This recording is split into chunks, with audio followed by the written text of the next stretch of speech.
In this part of the course, what I'd like to do is show you how we create the files for deployment into a production environment. It's a relatively straightforward process. First step is that we create a project text file. The second step is that we add references to all the resources that we'd like to include in our extracted zip file.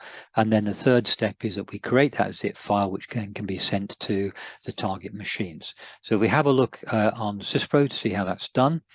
The first thing to note is that I've loaded App Designer here, and when you are not editing an app, the project button is enabled. If you are if you are editing an app, then the project button is disabled. So you need to be out of edit mode for this to work. You press project and it will load the project creation app.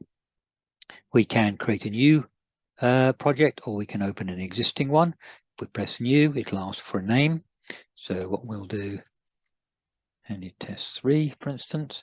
Note here, it's telling us where the location is. It's in App Designer Projects and test2.txt. And now what it's asking us to do is please give us references to the files that we would subsequently want to include in our zip file. There are a number of resources.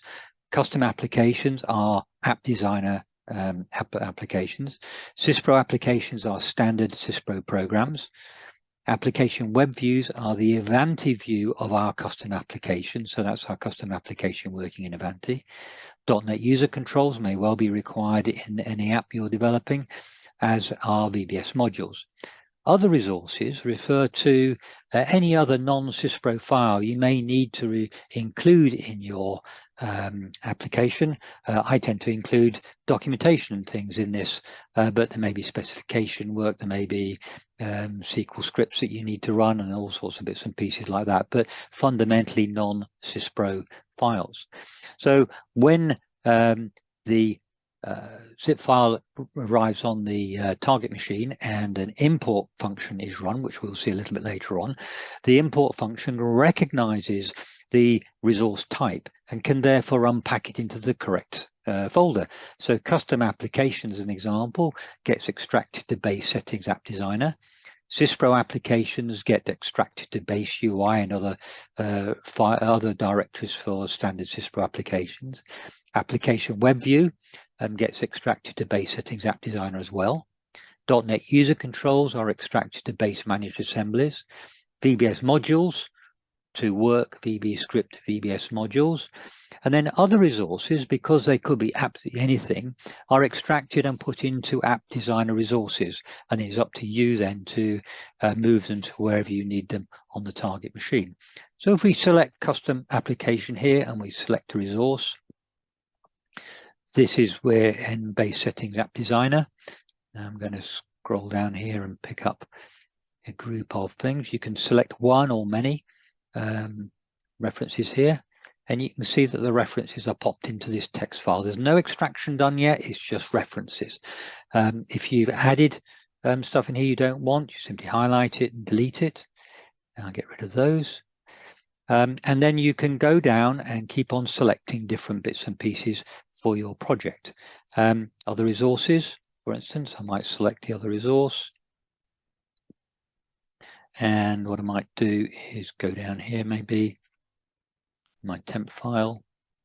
I know we might just for the sake of argument, we may well have an XML file we want.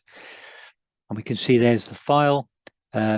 It's flagged it as a resource type, other resource, and that's where it's actually going to get it from. At any stage, you can save the file. It hasn't done the extraction. It's just simply saving the text file with the references in. We can open the file at any time, and we can pick up the one that we were on and open it, and it will populate it. There's our list, and we can continue adding more and more resources. So for instance, we might want to go back to app.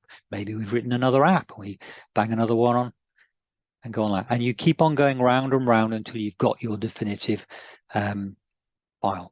So we'll save that, and just show you how it's working.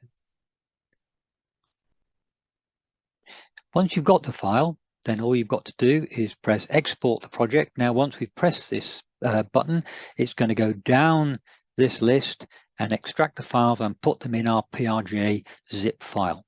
So do that. And you can see that it's actually selected it successfully, and that file is actually in Settings App Designer Projects as well. And that's the file that you would therefore send to a target machine. Remember that the file extension PRJ-zip is specifically being chosen so that if, for instance, this file were emailed to a customer, and they were curious and they double-clicked on it, it wouldn't automatically run WinZip and therefore start extracting bits and pieces to anywhere.